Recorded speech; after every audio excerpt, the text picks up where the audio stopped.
So I want to see if Juno Jr. can do it. I'm going to take half of it, put him in here.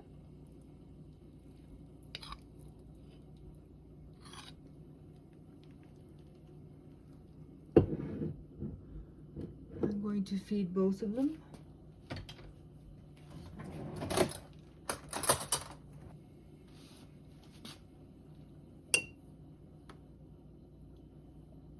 I'm not measuring this one. I've been doing this for a long time. I'm going to do a 50-50 split on this one. Let's say that's approximately 20 grams each, all purpose. And Juno here, the parent, still has room to grow, so I'm not too worried. Drizzle, drizzle, drizzle, drizzle. I'm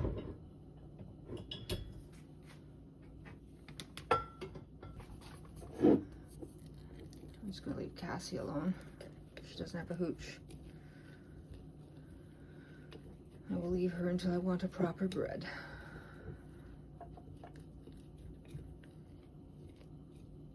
Okay, I'm going to put a bit more water in that one. Thick porridge we don't want. Dough though.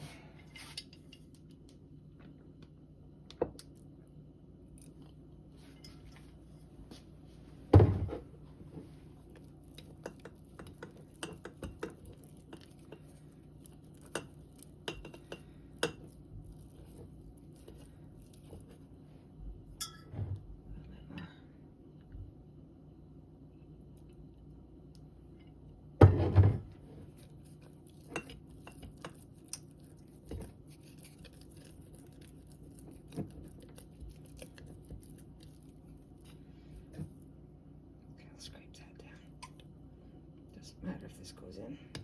That's grabby. It's really grabby. It's good.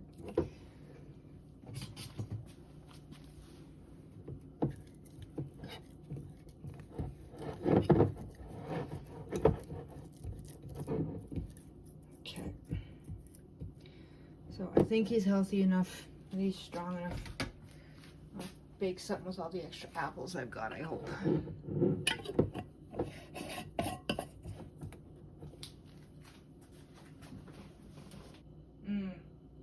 Cassie has a hooch. We'll feed Cassie next. She's got that little bit of water on top. So she's hungry.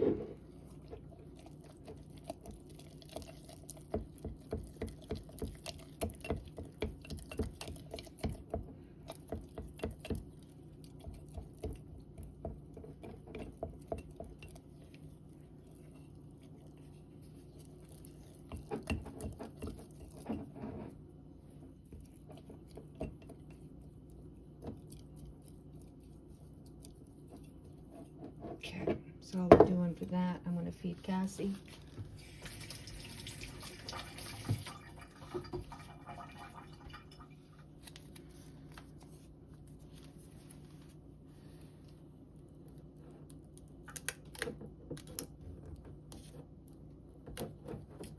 Okay, so that's where, so you know what we're up to.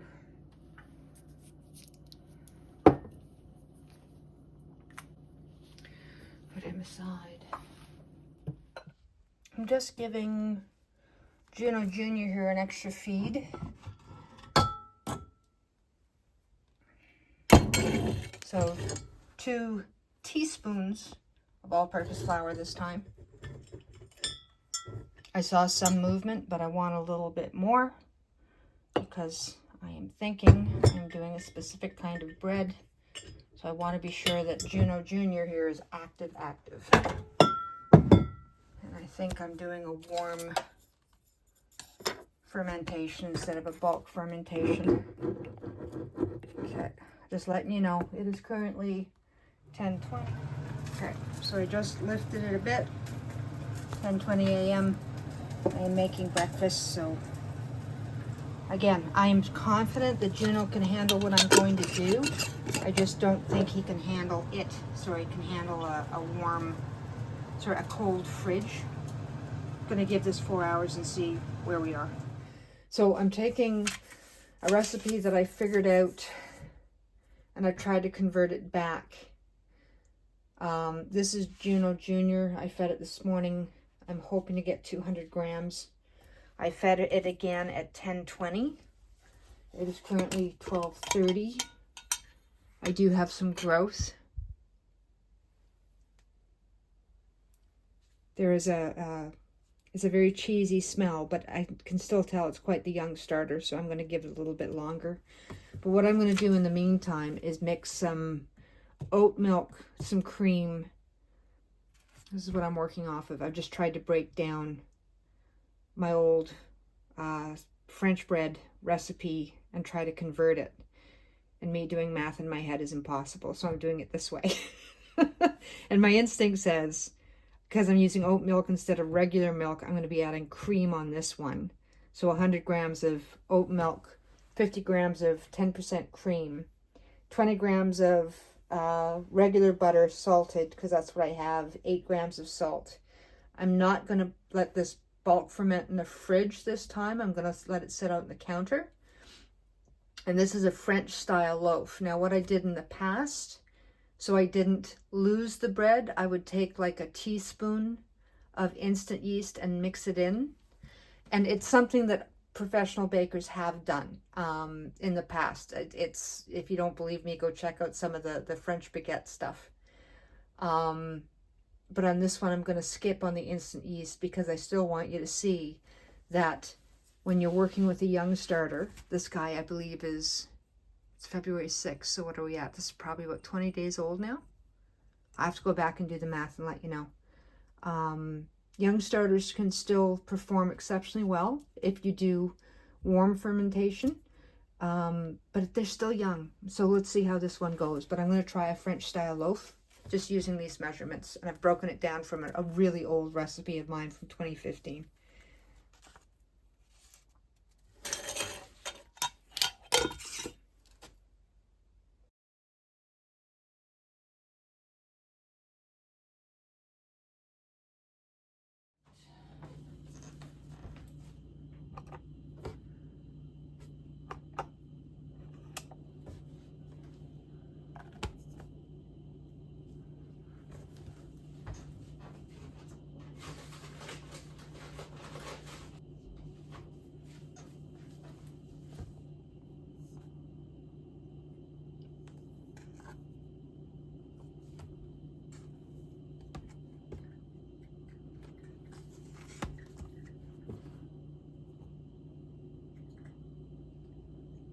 Okay.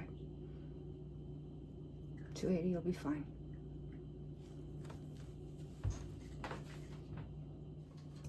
First off, I should measure it.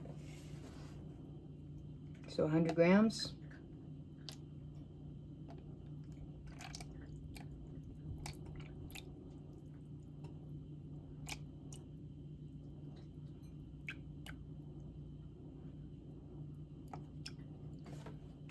$101, that's fine.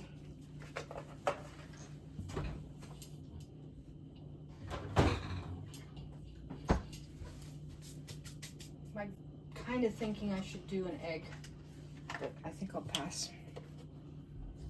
Whoops.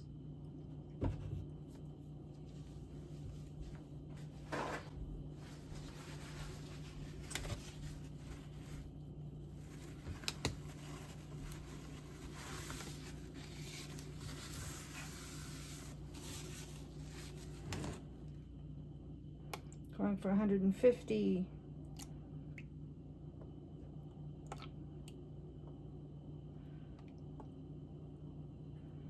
This is more of a, okay, I'll take a little bit out. It's more of a farm style loaf, French bread style. Boys.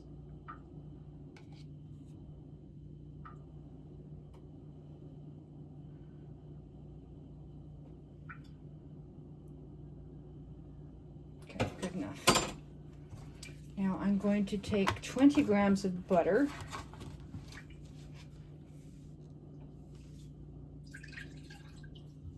Do it like this.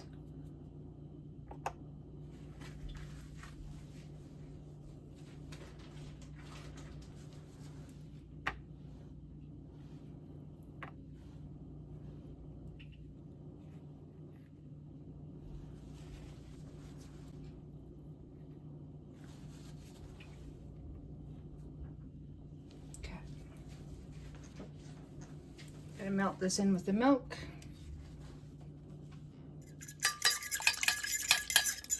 Yeah, that's good enough. I'm using an oat milk again, just because that's what I got.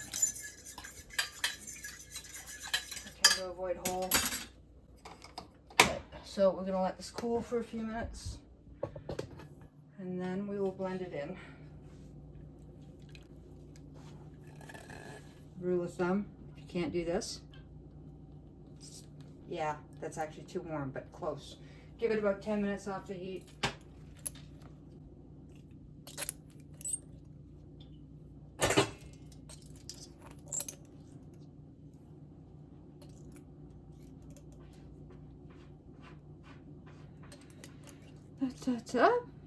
Just so close. There you go. Okay, put that in with the milk. Hit and pause for now. Okay, adding the milk butter combination. Adding it first to the bowl will help cool the temperature slightly. Last I checked it was 90 degrees.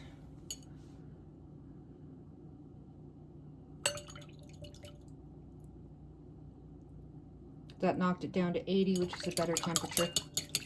The salt is in there now, so it would have dissolved. Perfect. All right.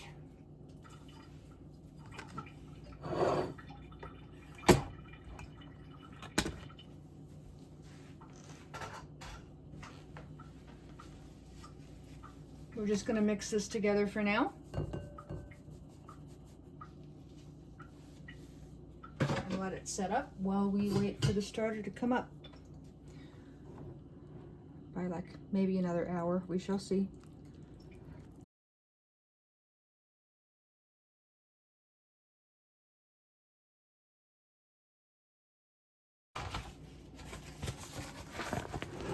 This will do for now. Okay. In the past, and I will again in future, occasionally if I don't want to waste what I'm working on, add a half a teaspoon to a teaspoon of instant yeast. It doesn't change the flavor. It doesn't change the fact that you're using a sourdough. All it's doing, if you choose to do that, I won't do it today, it will ensure that you get a rise on your dough. And if you don't want to waste food, it's perfectly fine to do that while your starter is coming to maturity. And even if it's a cold day, I should measure it so you guys know.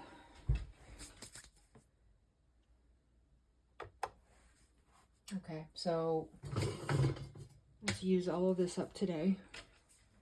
I need a skinny spoon or a chopstick.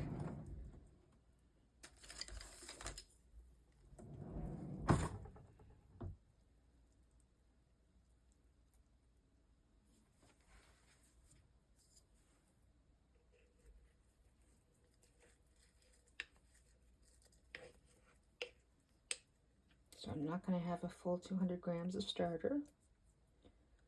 Let's see what I can get out of here.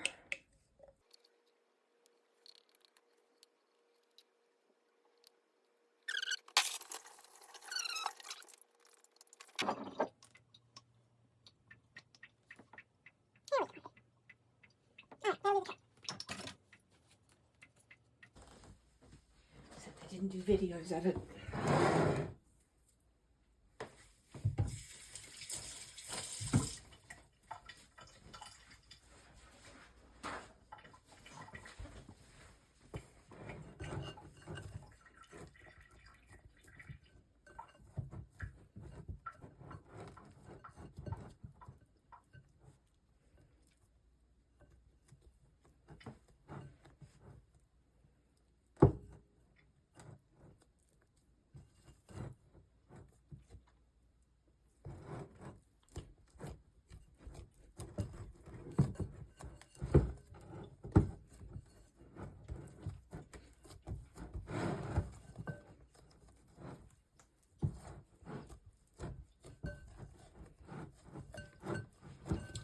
kind of like laminating.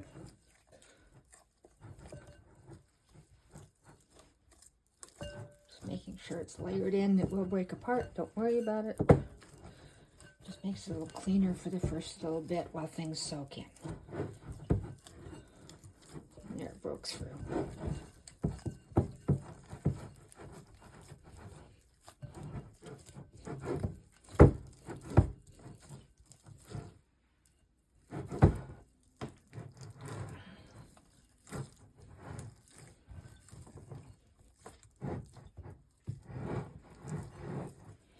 See, I can still smell. There's plenty of young fermentation happening still. So I'm not going to sweat it too much. All right.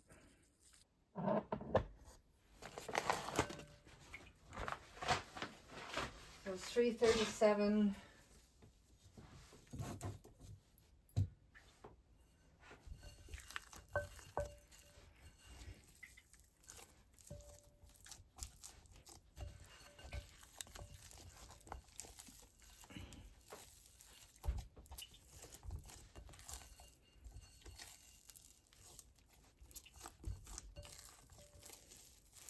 I'm going to fold this a couple times, make sure it's a better mix.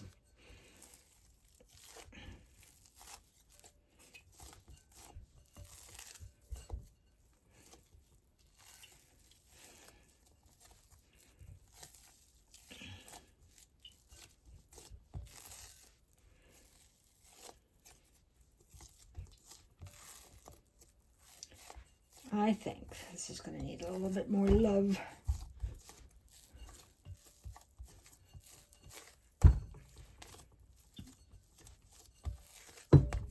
That's all right. Just making sure it's mixed in. There we go.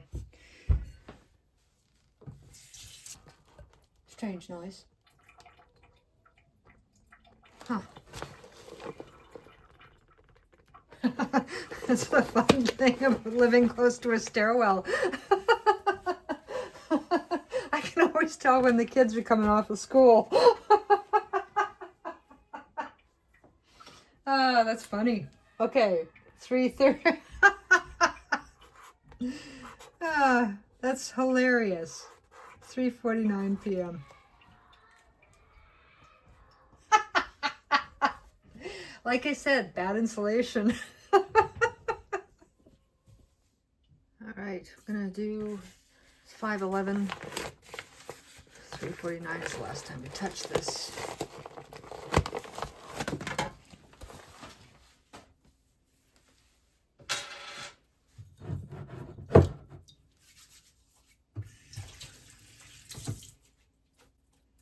What I used to do in the past was I used to steam from underneath to get the second rise happening. But I've got a couple more stretches on this, which is feeling good, actually. Some tearing, but that's okay. One. Some bubbles happening. This is good. Okay. I'm going to do one more of these. We're going to shape her afterwards. And I will aim to do a bake before 9 p.m. Yeah, I can feel the bubbles happening under there, so there is some growth. All right, I will cover her one more time.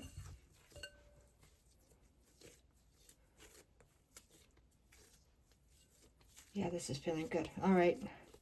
This is the smaller loaf. That's why I reduced the size. So I'll show you ways to also change your environment to suit your recipe. Although I still highly recommend when you're into sourdough baking for the first time, choose the recipe to suit your environment. I'll show you what I know. I don't know everything. I'm still reading and learning, but I'm translating old bakery knowledge from 30 years ago to sourdough knowledge that people use today. And truthfully, it all works out in the end. Okay, so that was 5:11. I will spend time with my dog. It's 10 to 6. I'm going to fold it and then form it. This is basically going to be a French loaf. It's small. Again, it's just to show you what can be done with sourdough. It's not just that pretty little loaf that everybody's talking about. Not that I mind that. And I don't mind that. It's beautiful. As a matter of fact, I have so many ideas for the next holiday. It's the fun thing about being creative. One thing leads to another. Which is why it's dangerous to be creative. All right.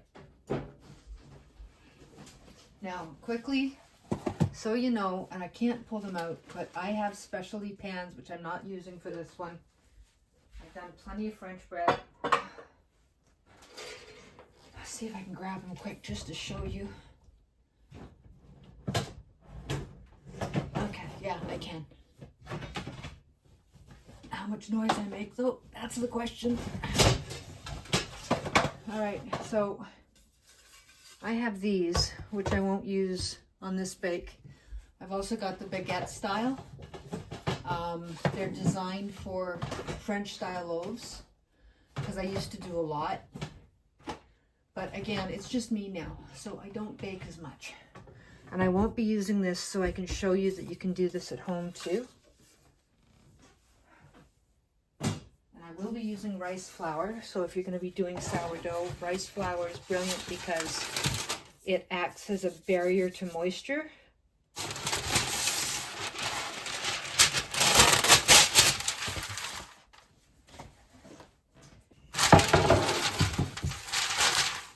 Try to do this quick.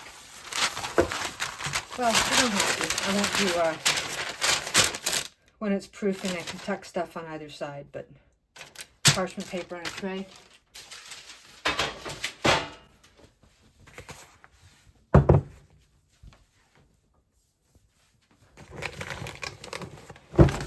I'm going to be gentle with this.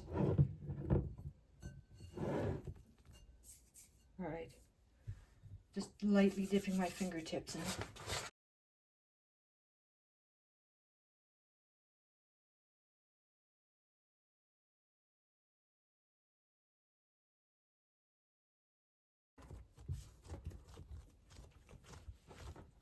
Now, that's all right. That makes me happy.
All right.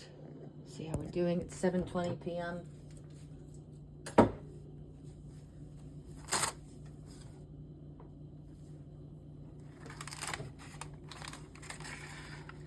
All right, so she's risen a little.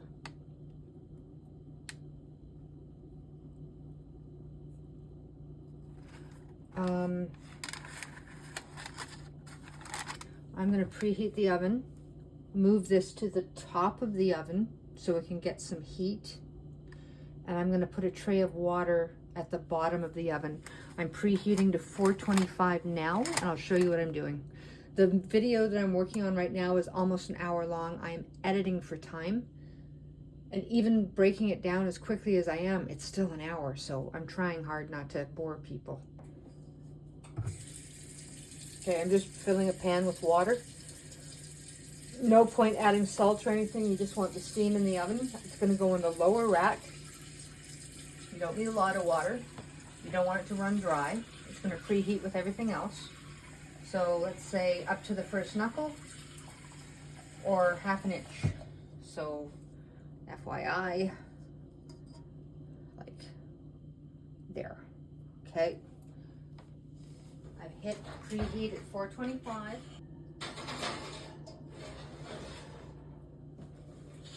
You're going to, here, I don't know if I can move this. You move one rack to the middle and you put the water on the lower rack. I will move this over here so that things warm. I just want to make it so easy, but it's just not easy. Hold on. All right. So we're going to keep it covered, but we're leaving it on the metal tray directly onto the surface of the oven because the surface of the oven will warm up. What I will do, yeah, that's going to be fine. I will just lightly move it over the heat a little bit. So it is just lipped over like that. This isn't great to do if you've got children or tall dogs. You know what I'm like with safety, right? Okay, but while it preheats, this will get a little extra heat. And this is something I used to do in a bakery a long time ago. We would proof our bread in a warm area. And this is what I'm talking about, controlling your environment versus controlling the recipe for your environment. There's other ways that I can do this. I used to use my sink to do it, to create a proofing warm area. There's other ways. We're going to do, we're leaving the water in. There we go.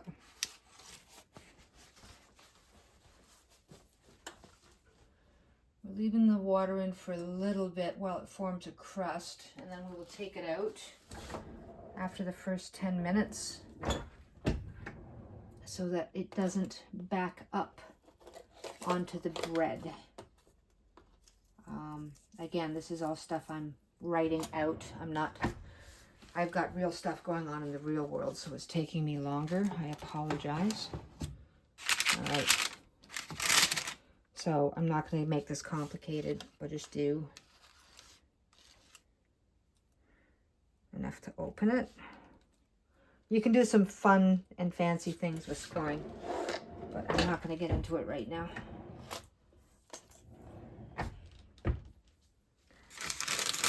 I'm just going to let it do its thing.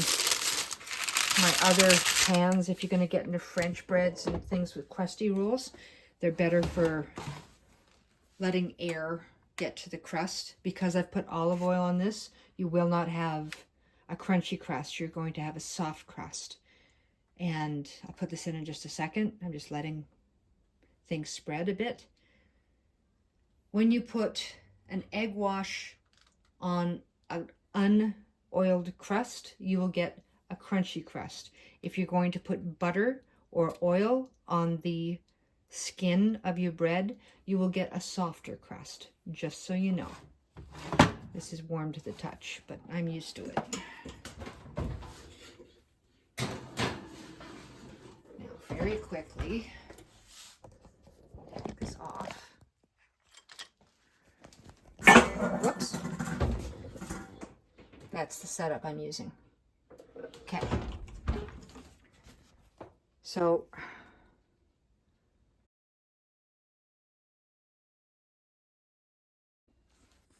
Alarm went off. I am removing the water so that a stronger crust will form. The first bake was 10 minutes. The next bake will be 10 minutes. And we'll leave it rest in a cracked oven for 2 minutes. Break first. Move the cast iron so it's out of place. This is a small kitchen, but I'm getting used to it.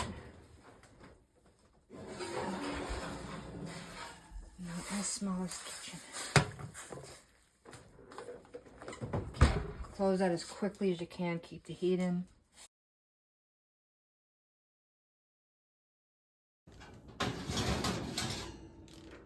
Here we go.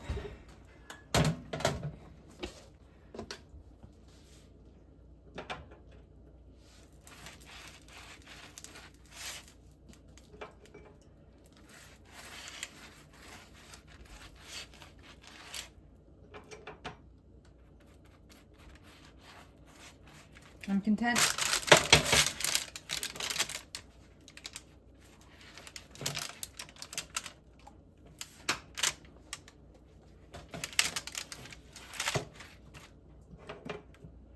Now, if I didn't say it on the last one, or if I have to cut it out, I will say it on this one.